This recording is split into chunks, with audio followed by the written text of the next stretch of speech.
How's that look? Looks awfully good. Swafford looking at it like he knows it's good. He stuffs it. How about that shot?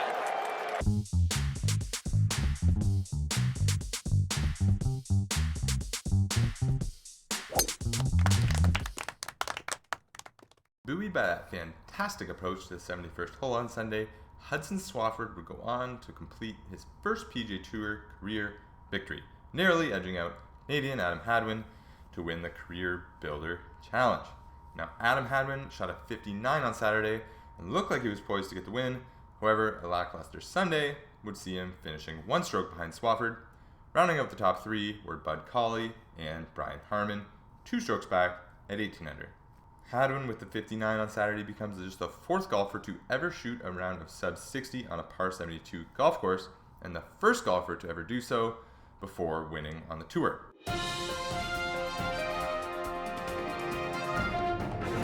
The European Tour continued their dominance of social media this past week with their newest one, Awkward Reporter. Take a quick peek, but while you do, just imagine Tiger Woods, Jason Day, imagine those guys being interviewed by this guy. You just say ketchup 3 times, they've got sound problems at the back. Ketchup. Ketchup. Ketchup. Ketchup. Thanks very much, Ricky. Cheers. You're a 2-time major winning champion. You've won the Masters, you won the Open. What's next for Zach Johnson? Dustin Johnson, bud. Sorry? Dustin Johnson. Liam Westwood got the sorry? Lee. Oh, Lee. Oh, sorry. Sorry. New to golf. No, yeah. Leo. Short for Liam or short for Leo? Just Liam. Just Liam. Just Liam. Also happening at this past week's European event, the Abu Dhabi HSBC Championship, was walk-up music and music being played while on the range. That's pretty cool, and it just adds to the list of stuff they've been doing.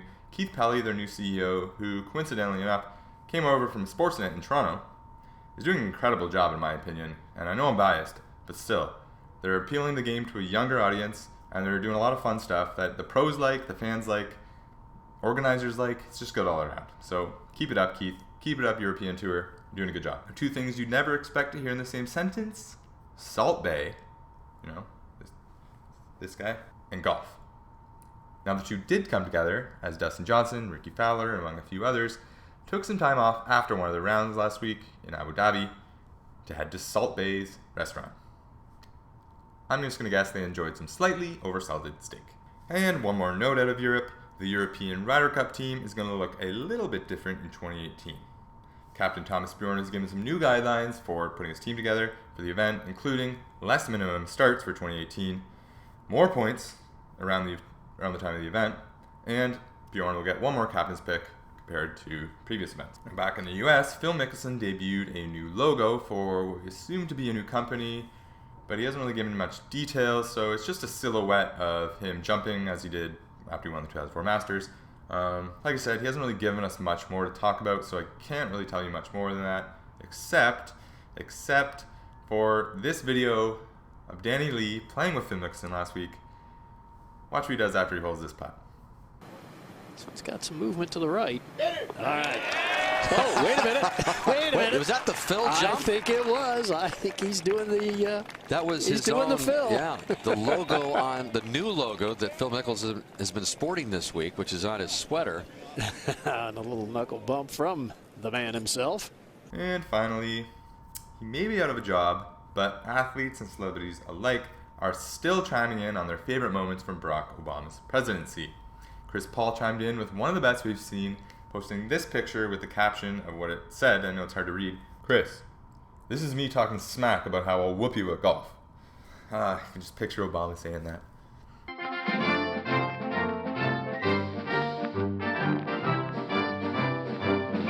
He's back. Tiger's going to tee it up this week in the first of 4 of 5 events in his upcoming schedule, starting with Torrey Pines at the Farmers Insurance Open. Tiger was at Riviera on Monday for a press conference ahead of the Genesis Open being held there in February, but will make his way to Torrey Pines on Tuesday. As you may remember, the last time Tiger teed it up at Torrey, he had to withdraw due to some yips and bad play, and one other thing. Well, it's just my glutes are shutting off, and then they don't activate, and then hence, it goes in my lower back. So I tried to activate my glutes as best I could in between, but they never stayed activated. So, with that being said, what would constitute a good week for Tiger? He's been taking a bit of flack in the media for choosing Torrey Pines as the course to come out on.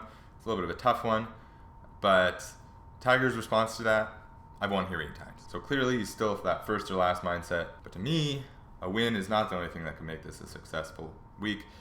In my opinion, if he comes to top 10, that would be a great week. A top 30 would be a pretty good week. And just making the cut, in my opinion, is an accomplishment.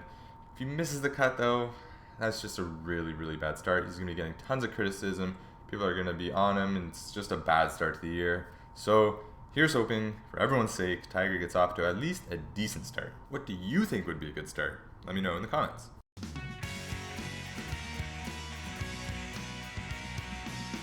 Alright, as I mentioned earlier, the PGA Tour is in La Jolla, California this week for the Farmers Insurance Open at Torrey Pines, where Brandt Snedeker is the defending champion, and there were 5 Canadians in the field. This is really the first big tournament of the year with guys like Tiger, Jason Day, DJ, Phil, Ricky, Beef. I mean, I could go on and on, but for the sake of my sanity, I'm just going to stop right there. As for the golf course, the Farmers Insurance Open is held at Torrey Pines on both the north and south courses, with golfers playing 3 rounds on the south course and 1 round on the north course. However, the north course has been renovated and it's playing a lot harder. It used to be a much easier track, and there's been a lot of rain in the area, so it's expected that the rough is going to be lush and thick. The course is playing narrow. It's going to be a tough week where low scores are going to be really hard to come by. So as I mentioned, the north course, renovations, going to be playing tougher. The south course, you probably remember as the course Tiger won the US Open on essentially 1 leg. Now it's time for my picks. And keep in mind, I'm not just going to pick the 5 highest rated golfers in the field. That would just be silly. But I digress. Just want to put that out there. So number 5, my pick, number 5, is Brendan Steele. Number 4, Charles Howell III. Number 3, Brooks Koepka. Number 2, Patrick Reed. And number 1, Dustin Johnson.